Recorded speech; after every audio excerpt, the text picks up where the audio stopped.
Paz, meu irmão, minha irmã, que bom que você está conosco para mais uma meditação no livro dos Salmos, nesse tempo com Deus e a sua palavra. E no devocional de hoje, quero te chamar para a leitura do Salmo 36, uma profundidade de um salmo. E é interessante, vamos analisando cada salmo e vamos observando que às vezes fazemos uma leitura tão superficial, apressada e não nos detemos nos detalhes da profundidade dos salmos. Esse Salmo 36, ele tem por título A malícia dos ímpios, nosso refúgio está em Deus que nos salva, que salva os retos. É um salmo de Davi e o salmo ele começa do versículo 1 até o 4 fazendo um comentário sobre a maldade do homem. Ele vai falar aqui no versículo 1, a prevaricação do ímpio fala no íntimo do seu coração. Não há temor de Deus perante os seus olhos, porque os seus olhos se lisonjeia até a sua iniquidade se mostre detestável. Então ele vai seguir até o versículo 4, ele fala o verso 4, maquina o mal na sua cama, põe-se a caminho que não é bom, não aborrece o mal. Então do versículo 1 até o 4, o salmista ele está olhando o ímpio, ele faz uma análise da pessoa ímpia. E realmente é desagradável quando a gente começa a olhar para a pessoa ímpia, quando você pensa na pessoa que comete o mal, que fala mentiras, que faz intrigas, que vive nas fofocas, que comete homicídios, pessoas que se envolvem com bandidagem, com tantas coisas terríveis, prejudicando o próximo, e a gente pensa, será que não existe um resquício de bondade na vida dessa pessoa, dessa outra pessoa?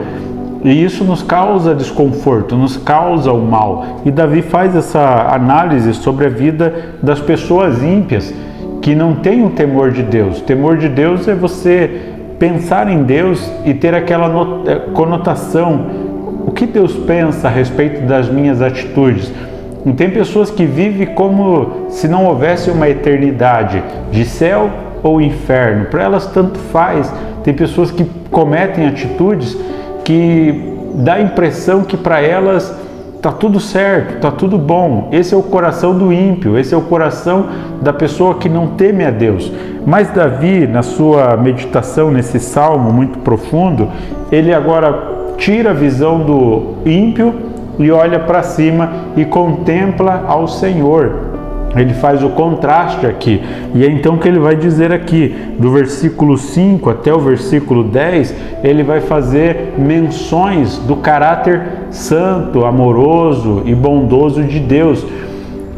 Nessas menções a gente aprende uma coisa. Davi era chamado homem segundo o coração de Deus porque ele tinha intimidade com Deus, algo que precisamos aprender com Davi. Ele era segundo o coração de Deus. E por quê? Um dos motivos é porque ele era um adorador, ele sabia contemplar a bondade, a grandeza, a natureza de Deus e fazer disso um ato de adoração. Então veja a adoração expressa por Davi nesse salmo profundo. Ele fala assim: a tua misericórdia, Senhor, está nos céus. E aí quando Davi está escrevendo, ele olha para os céus e imagina a infinitude dos céus. Então ele fala da infinitude dos céus e compara a infinitude da misericórdia de Deus. Olha que comparação tremenda. Então quando olhamos para os céus infinitos sobre nós, lembramos da misericórdia de Deus. Ele fala ainda: a tua fidelidade chega até as nuvens, até as excelsas nuvens. Então a fidelidade de Deus, ele compara com as nuvens, e as nuvens estão em todo lugar, cobrem toda a terra. Hoje, enquanto eu gravo, está um dia nublado, e aí eu penso, a fidelidade de Deus, ela é tremenda, ela cobre toda a terra. Em todo lugar que a gente olha, observamos os resquícios da fidelidade de Deus, ou a plenitude da fidelidade de Deus. Ainda o versículo 6 agora, ele vai dizer assim: a tua justiça é como grandes montanhas. Então ele compara a justiça de Deus, Deus é justo, ele compara com as montanhas. E qual é a relação disso? As montanhas são firmes, são sólidas, não são movidas facilmente. Então imagine uma grande montanha, imagine um lugar onde há cordilheiras. O homem pode fazer contornos, fazer perfurações, mas a remoção é algo absurdo. Agora aqui a comparação que Davi faz é: a justiça de Deus é tão firme quanto as montanhas, é mais firme do que as montanhas, aliás.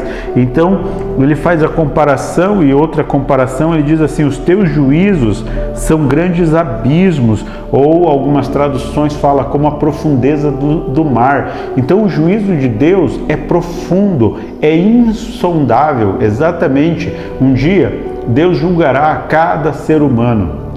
Cada um de nós seremos julgados pelo Senhor, e o juízo dele não é um juízo parcial, não é um juízo baseado apenas em provas que foram juntadas de maneiras esparsas. O juízo de Deus é pleno, é perfeito, ele considera tudo, ele sabe tudo, ele sabe o coração, as intenções.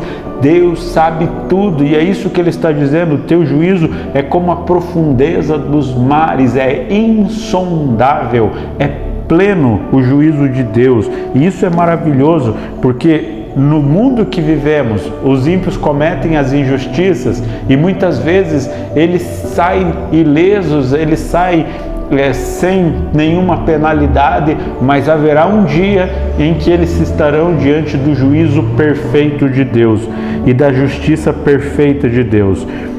Ainda o verso 6 ele diz assim: Senhor, tu conservas os homens e os animais. Essa palavra conserva está dizendo que Deus sustenta. Ele é tanto criador como sustentador de todas as coisas, conforme diz Colossenses 1,16.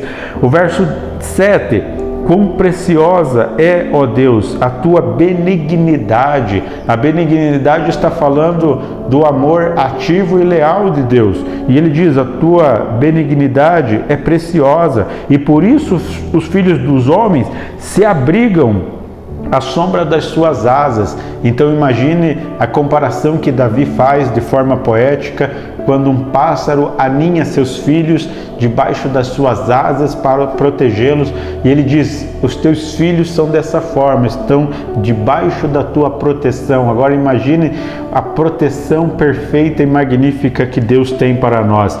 E o verso 8 ele dá continuidade nesse pensamento, ele fala assim: eles quem? Os filhos dos homens que se abrigam debaixo das asas do Senhor se fartarão da gordura da tua casa. A palavra aqui que Davi está usando era uma expressão relacionada à cultura hebraica.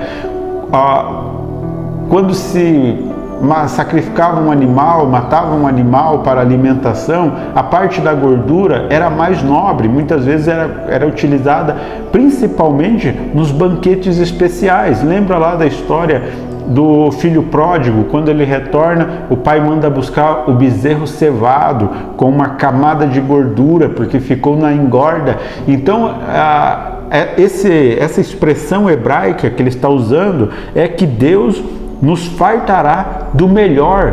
Deus nos fartará do melhor. E alguém pode pensar: quer dizer que o cristão não vai ter dor, dificuldade, problemas. Nós precisamos entender isso aqui espiritualmente, porque sim, o cristão passa lutas, provas, dificuldade e muitas vezes até a morte por causa do nome de Jesus Cristo, mas nós nos fartaremos de gordura, do melhor que Deus tem para nós. E o melhor que Deus tem para nós é na eternidade. Pode ser que experimentemos boas coisas nessa terra. É possível, mas não é uma promessa. Nós podemos passar por grandes dificuldades e morrer até em grandes apuros nessa terra, mas nos fartaremos do melhor. Deus tem o melhor para nós na eternidade.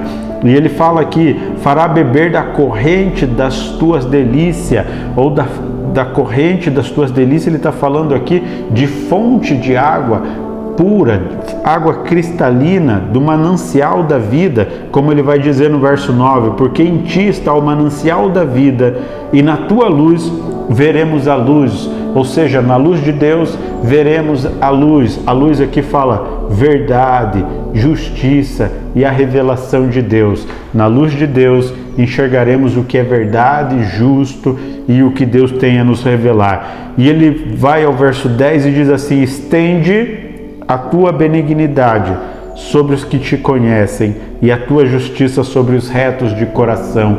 Essa parte é uma oração pedindo: haja continuidade, Senhor, em tudo isso que foi falado a teu respeito, haja continuidade. O verso 11 e 12 é uma oração pedindo o livramento dos ímpios. Um salmo magnífico, e que este salmo nesse dia te faça refletir em quão bom, quão grande, quão maravilhoso, quão santo, justo, quão perfeito é o nosso Deus. Que essa palavra traga conforto e paz ao teu coração nesse dia. Que o Senhor Deus te abençoe, abençoe teu trabalho, teu dia, tua família, em nome de Jesus. Um grande abraço, meu irmão, minha irmã. Até nosso próximo devocional.